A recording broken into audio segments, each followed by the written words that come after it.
Hello my people, my name is Arjunius and welcome back to my channel where we make sense out of things that are not supposed to make sense. Today's topic request was from Maria on Patreon. Would like to see more on the topic of Christianity and veganism. I mean, I know we are not for mainstream religion, but I just wanted to have a video talking about the contradiction Christians have related to harming others like the animals. Well, I've done a video on why Muslims should be vegans and why Hindus should be vegans, so let's just complete the trilogy, shall we? Now, I understand that everyone has different ways of looking at religion. However, what I am about to reveal may drastically change the way you view mainstream Christianity. So let's begin.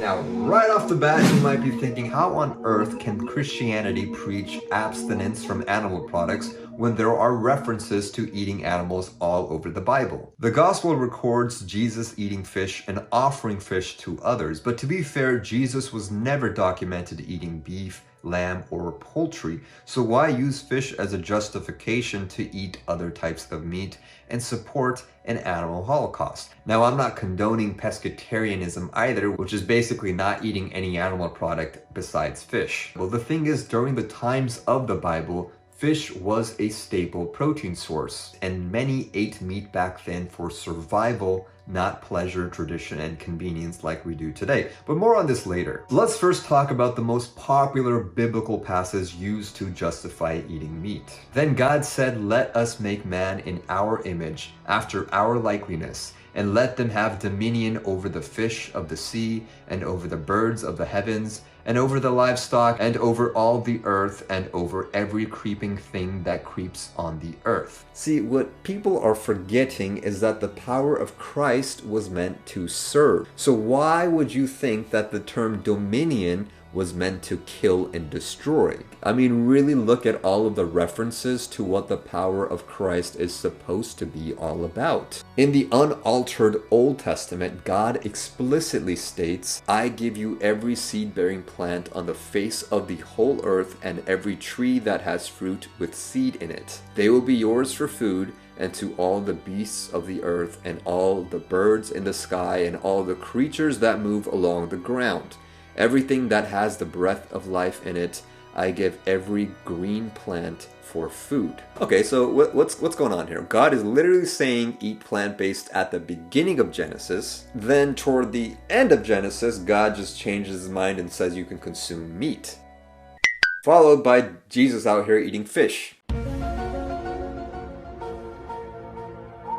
Perhaps the answer lies in the timeline of man falling into sin. You see, God prescribed a vegan diet during the time of human purity, but when he gave humanity the liberty to eat animals, it represented God's reluctant lenience of humanity in attempting to make the best out of their sins. And in Genesis 7 and 8, the earth was described to be so desolated to the point that it was hard to find plants to eat. So at this point, it may have been a contingency plan for survival during that time. But the most ironic and important point to note here about the contradiction is that even though God gives permission to kill animals for food, this does not make it necessary. Whereas God does explicitly forbid humans from consuming any flesh that contains blood. All meat products contain lifeblood in them. Keep in mind that God still allows all the sins in this world to occur. So if he allows humans to consume animals, but makes it clear that he forbids it, perhaps this is an elaborate judgment test of divinity to see how humans would treat God's creatures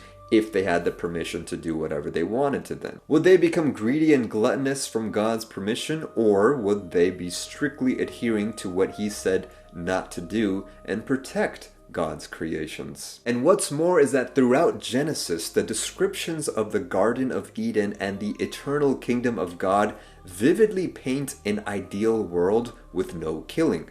"Thou shalt not kill" is God's ideal world. Now, given that humanity is capable of living a long and healthy life without consuming animal products, then why even risk consuming them just for your traditions and comfort. In fact, 75% of all the infectious diseases throughout mankind's history are attributed to coming from animals. Maybe all these infectious diseases are some sort of divine judgment to punish all the sinners consuming animals. I mean, think about this. If God really wanted us to eat animals, why would he make it so that animals give us so many diseases? Let alone give them the ability to feel pain and suffer. Make them non-sentient in that case. Why did he make it so that a whole foods plant-based diet can heal us, but a wholly meat and dairy diet will actually ruin our health? You see, the issue is we're not living in God's ideal world. We are living in a religious world manipulated by man.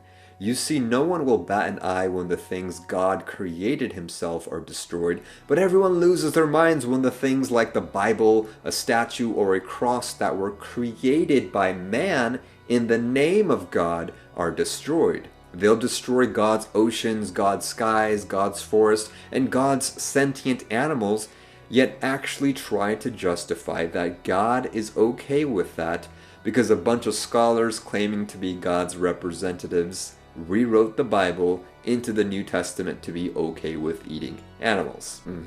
Sure, it just sounds like to me that there's a whole miscommunication with people editing things in the Bible throughout history, and it has now endangered God's creations. Going vegan can help save the environment, the planet that we live on, help save animals from unnecessary suffering, help save our own health, even help with human welfare, yet people think that God is opposed to veganism.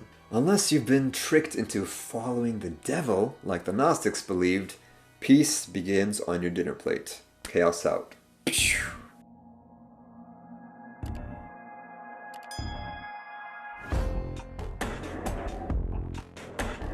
And a huge shout out to all the Patreons that make videos like this possible. If you want to select your own video topic, be sure to check me out on Patreon. And I'll see you next time, my people.